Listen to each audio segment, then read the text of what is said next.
Assalamualaikum warahmatullahi wabarakatuh. Bismillahirrahmanirrahim. Alhamdulillah alladzi ja'ala lanal imana wal islam tariqan ilaihi wa sabila wa aqama lana ala ma'rifatihi burhanan واضحا ودليلا وبعث إلينا سيدنا ومولانا محمد بن عبد الله صلى الله عليه وسلم رحمة لنا ومتمما لمكارم الأخلاق ورسوله. اللهم صل على سيدنا محمد الفاتح لما أغلق والحاتم لما سبق ناصر الحق بالحق والهادي إلى صراطك المستقيم وعلى آله وصحبه حق قدره ومقداره العظيم. رب اشرح لي صدري ويسر لي أمري واحلل عقدة من لساني يفقهوا قولي. أما بعد. Hadratil mukarramin, para habaib, wabil khusus Al-Ustadz As-Sayyid Naufal bin Ali As-Segaf dan para habaib lainnya yang mudah-mudahan beliau dipanjangkan umurnya, diberi keberkahan dunia dan akhirat. Para ulama, para pejabat sipil maupun Polri, semoga senantiasa beliau diberikan kesehatan panjang umur oleh Allah Subhanahu wa ta'ala. Dan tak ketinggalan pula orang tua-tua kita, wabil khusus Al-Jad Kiai Haji Abbas, Kiai Haji Abdul Halim dan sekeluarga.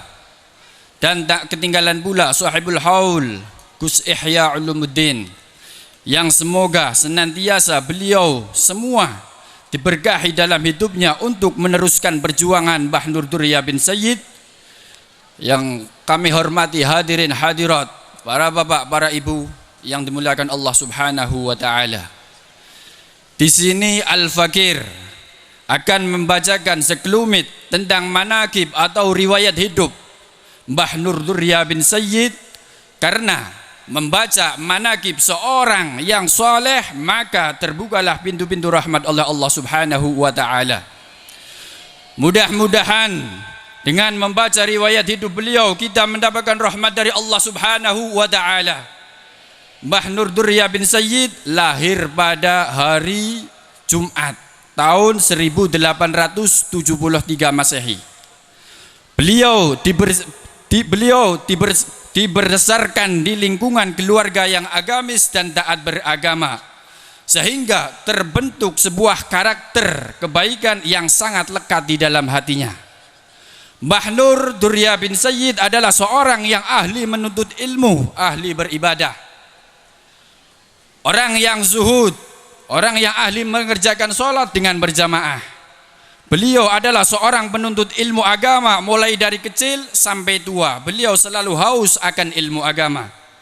Walaupun sudah beristri, beliau masih tetap mengaji kepada para ulama, dan hal ini menjadikan beliau seorang yang diangkat derajatnya oleh Allah Subhanahu wa ta'ala, sebagaimana yang disebutkan dalam Al-Quran surat Al-Mujadalah ayat 11 yang berbunyi, yarfa'illahu alladhina amanu minkum walladhina utul ilma darajat.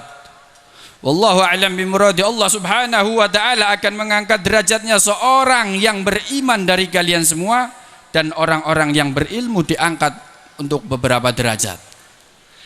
Di antara guru-guru beliau Mbah Nur Durya bin Sayyid adalah yang pertama Kiai Muslim, yang tempatnya Benda Kerep, Cirebon. Yang kedua Kiai Kaukab, sama Cirebon. 3 Kiai Wamah, Moga. 4 Kiai Jami yang rumahnya Banyumudal. 3 Kiai Dahlan Purbalingga. Yang keempat Kiai Armia bin Kiai Kurdi Cikura. Yang kelima Kiai Haji Said bin Kiai Armia Kirentalang Tegal. Dan masih banyak lagi yang tidak Al-Fakir sebutkan di sini. Beliau tidak hanya cuman mengaji dan menuntut ilmu saja, akan tetapi beliau langsung mengamalkan ilmunya yang telah didapatkan sewaktu mengaji, sehingga ilmunya menjadi ilmu yang bermanfaat Dan hal ini pun sesuai dengan apa yang dikatakan oleh sahabat Mu'adz bin Jabal radhiyallahu an. I'lamu ma syi'tum an ta'lamu fala ya'jurakumullahu bil ilmi hatta ta'malu. Carilah pengetahuan ilmu sekehendak kalian suka untuk kalian ketahui, maka tidaklah Allah Subhanahu wa taala memberi pahala kalian dengan ilmu sampai kalian mengamalkannya. Dan hal ini juga disebutkan oleh Al-Imam Al-Habib Ahmad bin Hasan Al-Addas yang disebutkan la yastaqimu ilmul insani wa la yuntafa'u bihi illa bil amal wa ahlu hadha zamani tarakul amal wa rahu qafal ilmi wal ilmu mujarradu anin nuri wa anil fi'li kamithli kitabin fi raffin. Tidaklah bisa beristiqomah ilmu seorang manusia dan tidak pula bermanfaat kecuali dengan amal. Dan penduduk pada zaman ini mereka meninggalkan amal dan cahaya dan hanya berhenti pada ilmu saja. Sedangkan ilmu yang kosong dari cahaya atau nurnya ilmu dan kosong dari amal itu diibaratkan seperti kitab yang ada di laci buku. Mbah Nur Durya bin Sayyid, beliau adalah seorang yang ahli beribadah kepada Allah Subhanahu wa taala. Sangat menjaga wudunya. Bahkan dikisahkan beliau sampai mengistiqomahkan mengerjakan sholat subuh memakai wudunya sholat isya. Itu beristiqomahan kemuliaannya Mbah Nur Durya bin Sayyid.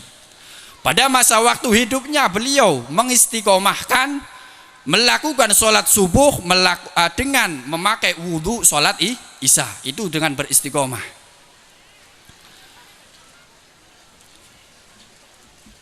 Mbah Nur Durya bin Sayyid,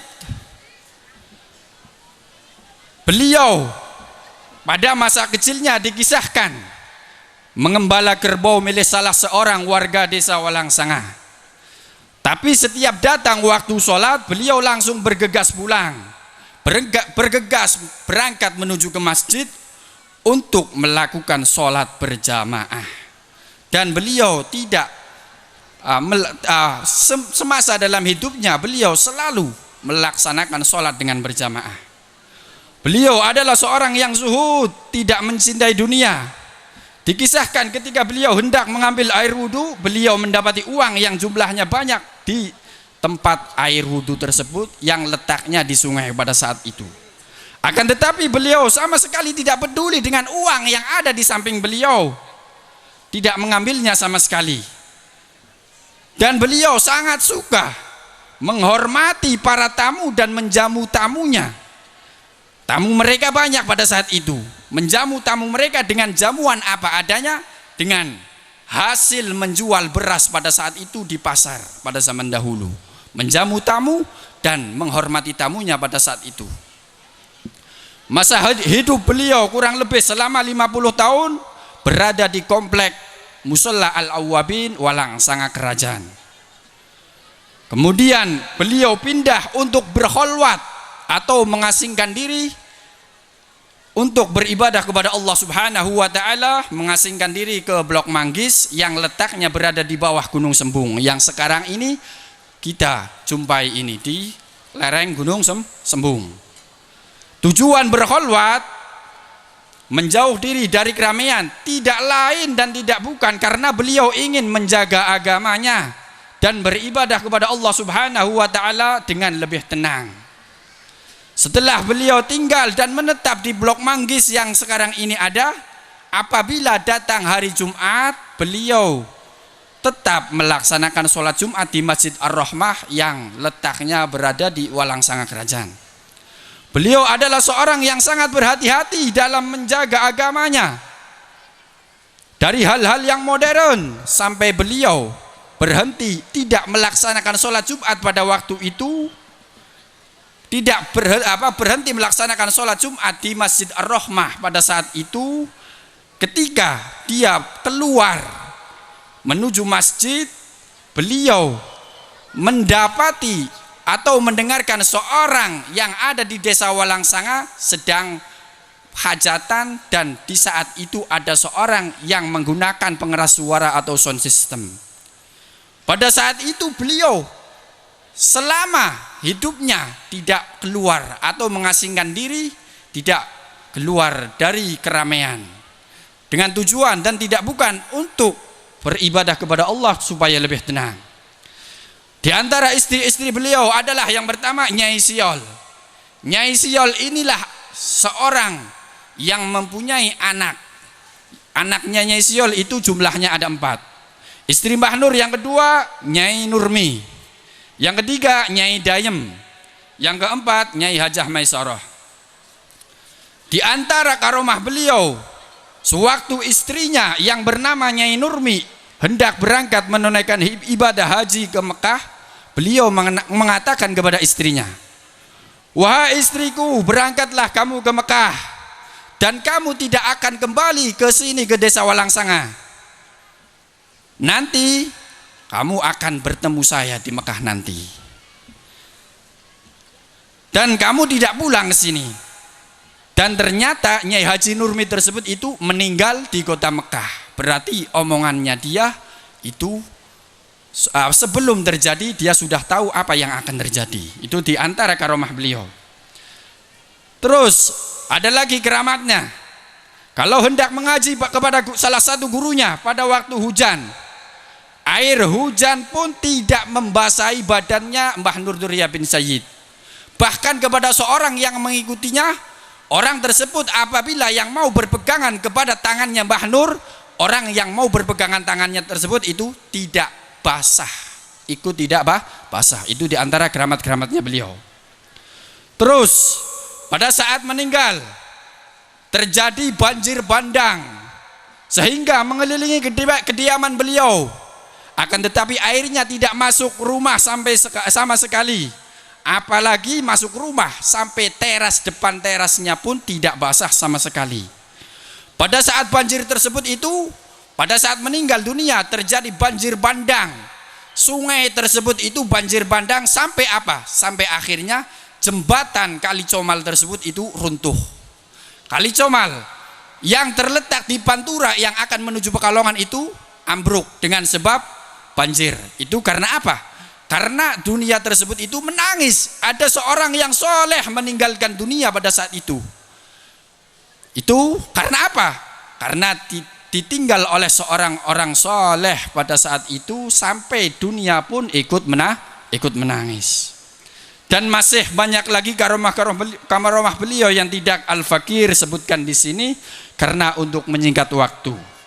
Kiranya hanya ini yang bisa Al-Fakir ceritakan daripada riwayat hidup Mbah Nur Durya bin Sayyid, dan mudah-mudahan dengan membaca dan mendengarkan riwayat hidup beliau membuat kita bisa meneladani beliau dan mendapatkan rahmat dari Allah Subhanahu wa taala. Rabbi fanfa'na bi barakatihim wahdina al-husna bi hurmatihim wa amisna fi tariqatihim wa mu'afatin minal fitani walhamdulillahi rabbil alamin wal afu minkum. Wassalamu alaikum warahmatullahi wabarakatuh.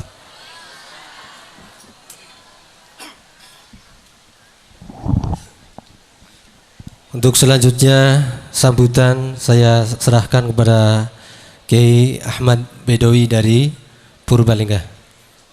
Allahumma shalli ala Muhammad.